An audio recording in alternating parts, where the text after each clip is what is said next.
Welcome back to Comic Book History, episode number 41. This is an episode that I've been wanting to do for some time, but I said I was going to do this, so here we are. I mentioned in the last episode, which was released back in May, that I was discussing this episode, the second Robin of basically the five Robins, Jason Todd.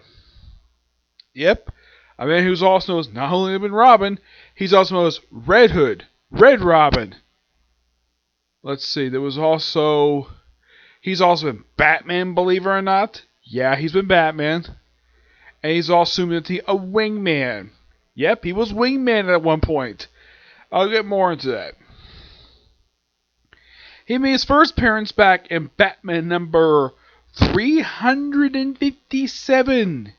He was created by the awesome Jerry Conway and the late Don Newton, who actually died a couple of years. I think it was less than a year after his debut that Don Newton passed away. Now the thing is, a lot of people, when people think of Jerry Conway, what characters you usually think of when you think of Conway? You think of the Punisher. You think of Firestorm. Let's see. There's also Vixen. Killer Frost. Jason Todd is not exactly one of those characters. Killer Croc is definitely one of those characters, but people don't usually associate Jerry Conway with Killer Croc. Well, Killer Croc, I mentioned him here because Killer Croc also made his debut during this period of time as well. And now here's the thing. Jason Todd's original backstory is not the backstory people know for having. I'll get more of that in a minute. His original backstory was a cut-and-paste carbon copy of Dick Grayson's backstory, where he was part of a circus until his parents were murdered. Now, Dick Grayson's parents were killed by Tony Zuko. In the case of Jason Todd, his parents were killed by Killer Croc. He was part of a recurring storyline, and less than 9 months after his debut in Batman, he became Robin. Unlike with Dick Grayson, which was in the same issue, they actually waited a good period of time. Initially, it was written, what I can tell, Jason Todd initially wanted to be Robin, but he had to be anyways, because he just had to. Yep. And this was the status quo for DC at this point. Also, this was before the Crisis reboot in 1986. At one point during this period of time, he actually became briefly a member of the Teen Titans for one issue. Yes, Jason Todd joined the Teen Titans as Robin, but not as leader because he was just a rookie, which made perfect sense. It was written also in the issue that Starfire kept looking at Robin for advice, and he told her, "I'm not Dick Grayson. I'm just new at this job. I was simply invited. He probably was just invited just as a favor to Dick Grayson because Teen Titans have always had Robin, so why not include him?" Mostly, it's just a lot of interesting, okay stuff, minor things here and there, and then the Crisis reboot happened. Now, here's the strange thing: in the pages of the Detective Comics, still the same character that was introduced back in Batman at 387. And then over in Batman, now, the person to blame for this change, writer-wise, who wrote this change, Jason Todd, who wrote the new backstory, which this version of Jason Todd was not popular by people at that point. This backstory was slightly different, where Batman found him on the streets of Gotham. Mostly, the story goes like this. Batman found Jason Todd when he was trying to steal the wheels off the Batmobile. No joke. And by the way, who actually wrote this particular story of the new introductions to Jason Todd, his new backstory? That was crime novelist Max Allan Collins. Yes, the same writer who wrote the CSI novels in 2000. Yep, same guy. And he's one of two known crime writers to write Batman. Yes, Max Allan Collins is also the one who wrote the graphic novel Road to Perdition, which was adapted into the film where the character was played by Tom Hanks and had Daniel Craig in a supporting role. Yep, same guy. Though this was, I think Road to Perdition came out after this one. The storyline is called Second Chances, which was actually printed in the actual, there was a trade paperback collecting this particular storyline. Though during this particular point in time, when this storyline was coming out. It started from issue 412, and it actually wrapped up with, I think it was 402, wrapped up with 412, though it did skip a few issues, mainly because that was the year one storyline. That was the reason for it. And that was Thing was Taking Chances. And you probably think it was Jim Starlin was the one responsible for this. No, it was actually him. Jim Starlin took over issue 413. Now, in the case of Todd Perry, Detective, he didn't, from what I can tell. He just basically just had Batman appear in the book. I barely remember reading it. It's been a while since I read the issue. So, Jason Todd, basically, this is how he was written. He constantly swore, he disobeyed Batman, and he smoked. He is by far the only Robin who ever smoked. And he didn't do smoking very much, despite that being a common trait when he was right back in the late 80s. This went on for about 2 years of this version of Jason Todd. And then we have the controversial A Death in the Family, which Starlin did write that. Where basically Jason Todd went over to the Middle East because he discovered his mother was alive. His father, they explained that his father was killed by Two-Face, but his mother was still very much alive. Until she sold him out to the frickin' Joker. Yes, the Joker. Where the joke... I'll talk a little bit about Death Family adaptation. I know that's been adapted. So, Joker captures both of them, and then Joker proceeds to beat the living crap out of Jason Todd with a frickin' crowbar, which has become one of Joker's signature weapons for some reason. Yes, Joker's had a fetish with a crowbar. They even poked fun of this in the Red Hood movie, believe it or not. And then he leaves a bomb in the place, and Batman is racing to where Jason Todd is, and then the place explodes. Batman finds dead body, and well, at that point, Jason Todd was declared dead. He was buried, and they put a memorial, a shrine for him in the Batcave, which actually stayed there, believe it or not. At one point, the thing was damaged during a fight between Batman and Bane when they were battling in the Batcave. Yep, and Jason Todd stayed dead for a long time. He stayed dead for pretty much for 18 years until he was brought back in this storyline under the Red Hood. A really good storyline that pretty much came out over the course of a little over a year. Also, it was pretty much I would say it was just not long after this. Let's see. Yeah, it was not long after this storyline wrapped up. We had this storyline happen, Pages of Batman. Batman and His Son, which was a debut of, I kid you not, Damian Wayne. Yeah, the same year Jason Todd came back to life, Damian Wayne made his debut, but he wasn't Robin until a few years later. Now you're probably asking, how in the world did Jason Todd come back? They teased this in the storyline Hush, when Clayface transformed into Jason Todd. Excuse me. That's probably Jeff Lowe's way of saying, hey, Jason Todd's going to return soon. We're going to basically tease him here and basically bring him back later. How he came back is one of the most bizarre ways DC ever explained Resurrection.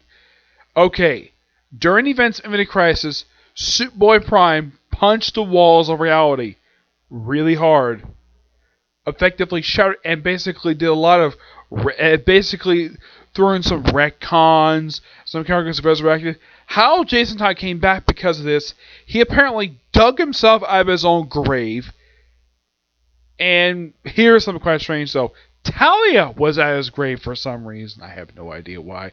And he was freaking nuts.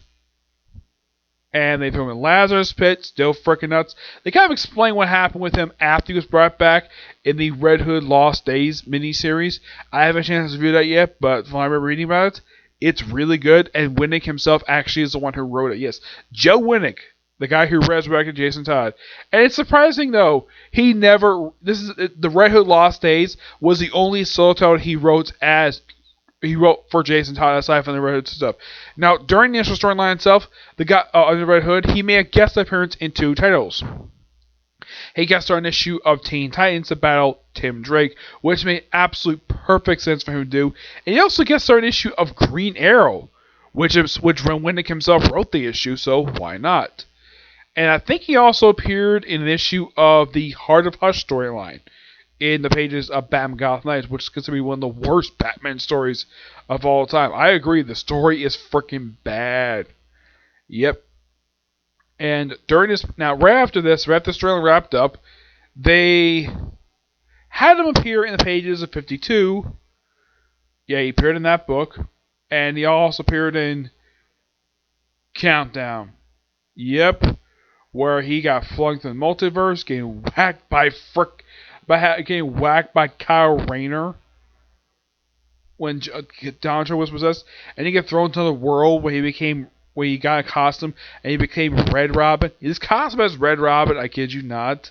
It's based upon a look that was from Kingdom Come. They made canon, and the costume he wore would later be worn by Tim Drake when he became Red Robin in 2009.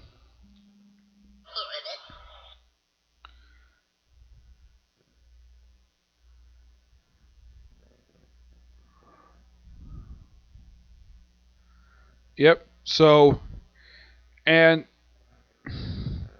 right after the events of Countdown wrapped up, and after the events of Final Crisis, Jason Todd took up the identity of Batman for the storyline Battle for the Cowl, which is a really good miniseries, by the way, written and drawn by the ever awesome Tony S. Daniel, where he assumed that he Batman. He basically wore like a metal mask in front of him, and he also used guns, which is a no-no for Batman. And during that storyline, Tim Drake briefly assumed the mantle of Batman just to take on Jason Todd. At the end of that miniseries, Jason apparently died, but he came back as Red Hood in the pages of Batman and Robin by Grant Morrison. He appeared in the second arc of the series by him. Yeah, when Grant Morrison wrote the book, this is kind of interesting though. He always wrote 3-part story arcs, not 6 or 7 like some stories can be nowadays. He wrote 3-parter where he got some partner who was a victim of Professor Pig, believe it or not, and he got himself a new costume, looked more professional instead of this outfit he wore when he showed up. Yeah, instead of basically this outfit right here that he wore. Wait, here's a look right here. Instead of this outfit, he ditched this look, the one that Doug Mankey gave him, and basically went more of a almost old school Red Hood look that he had. And then at the end of that storyline, both him and his psychic were captured by Batman, who at this point, now Batman apparently killed off in Final Crisis, though Grant Morrison retconned where he actually went back in time in the miniseries, but in story he was declared dead. So Dick Grayson took over the role of Batman, and Robin was taken over by Damian Wayne. Tim Drake took over the role of Red Robin. And after Jason was put in jail, then they had this sort of like one last storyline before New 52 happened, because after he went to jail, he was gone for about 2 years, and he popped up toward the end of Batman Arm Volume 1, where he was released to help out his former psychic Scarlet, and they got written off, and that's also Jason Todd. If you were seeing without his helmet on, he had like a white streak in his hair. Though for some reason in the current continuity, he doesn't have that anymore, despite the fact they actually kept his backstory canon. Yeah, I thought this was quite strange. So, they had the two. Now, the thing is, I think the storyline was written by, I don't think it was written by Peter Jim, by somebody else. Right after this storyline happened, like I would say almost immediately after, we had the Flashpoint reboot, the continuity. A reboot that, unlike in the 80s, which was basically received very well, from what I heard, this reboot was very negatively received. People didn't want this reboot to happen. From what I heard, this was all Dan DiDio's idea. So, they gave him his own solo, well, basically his own series in a way, called Red Hood and the Outlaws, written by Scott Lobdell. And his group, it cast as himself, Starfire, and Arsenal. Arsenal was written to be a whiny prick, and Starfire is written like a woman who will sleep with any man she comes across. Look how she sleep with Jason Todd. Jason Todd, from what I've heard, and the reception I heard, is that people had no problem with the way he was written in the series. They hated how the other two were written. And I've spoken to Lobdell about this when it came to his relaunch book that came in 2006, where that book was better than this run. And it felt very inconsistent, basically. The book had like 3 different writers. First, you had Lobdell, and then you had James Tynion briefly, and then you had Will Fife for a few issues, and Lobdell came back to the book. It was kind of like back and forth, and then by the end of the book, basically issue 40, the book also produced a couple of years as well, and the book was relaunched as Red Arsenal. It lasted for about a year, though at least Lobdell knew something with the character Joker, started being a supporting character in the book. And the book itself would occasionally cross with Batman. It was part of the Night of Owls crossover, Death of Fan, which made complete sense.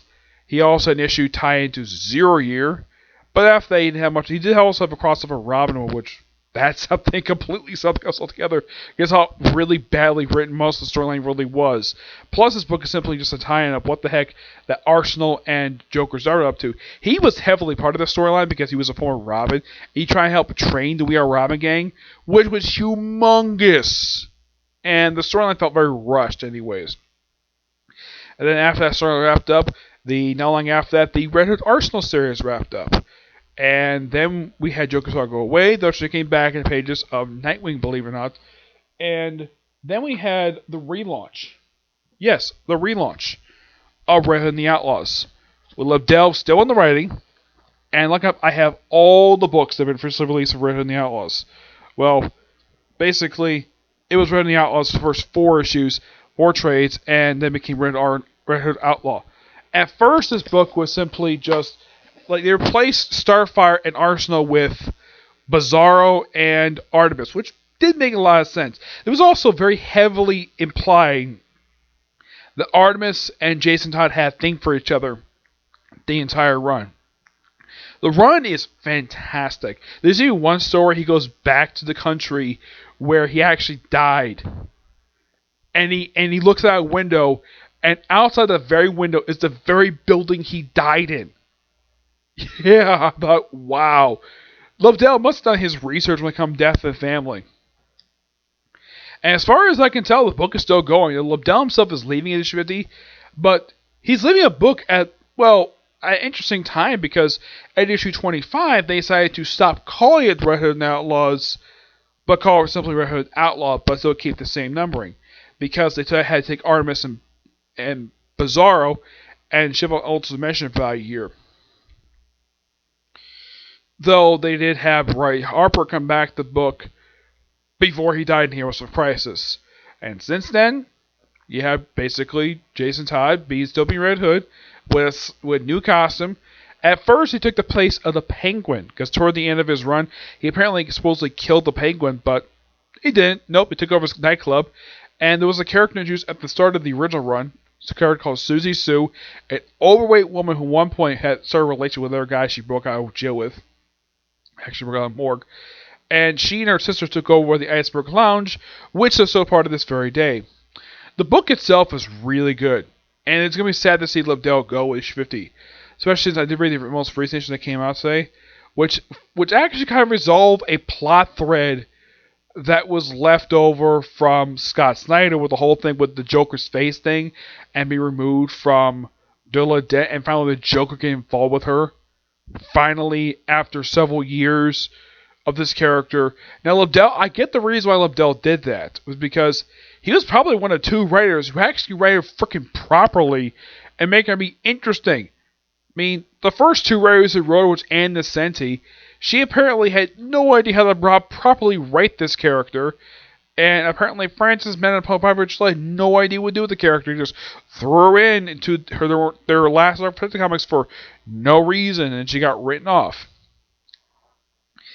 But in the case of Jason Todd himself, he is a pretty interesting character, to say the least. And yes, both his 2 major storylines. Now, Under Red Hood, great film to watch. The actor who voices Batman movie, he would later reprise his role. As far as I can tell, the animation from that film, they used the same style for Young Justice, and they actually used Batman's voice for the Young Justice TV show. Now, I have heard about the Death of the Family, that particular story, and get an actual adaptation, because they did that toward the ending of the original storyline for Under the Red Hood. They did that most of the storyline, but they cut some stuff. Like in the original storyline, they actually had featured Deathstroke, leads of the Secret Side suit villains, but they switch out some random villains. I have no idea why. The movie itself was really good, despite that being kind of short. But they did a faithful job readapting it, and I thought it was kind of weird they made a gag about Joker in this, especially with the crowbar to beat up Jason Todd. Yep. But that was the first time he was ever featured outside of the comic book Jason Todd. As far as I can tell, I think he was also featured in an episode of Brave and the Bold. But Jason Todd is a character that DC Animation has constantly skipped over. There has been a live-action version of Jason Todd. He's on the show Titans where he's Robin now. Because apparently DC does not want to have a dead Robin on their lap, so they decided to skip over him, go straight to Tim Drake for some strange reason. I have no idea why. But not much else to say about Jason Todd. Good character, and still has an ongoing series, surprisingly. Unlike next guy, Tim Drake, and oh boy, he'll be interesting to discuss. Especially how cool of a character he is, and the fact he doesn't have an ongoing series now. Okay? But yeah, so that's it for this particular review. I might get time to review for Fire Force now. If not, be tomorrow. Okay? See you next video. Bye.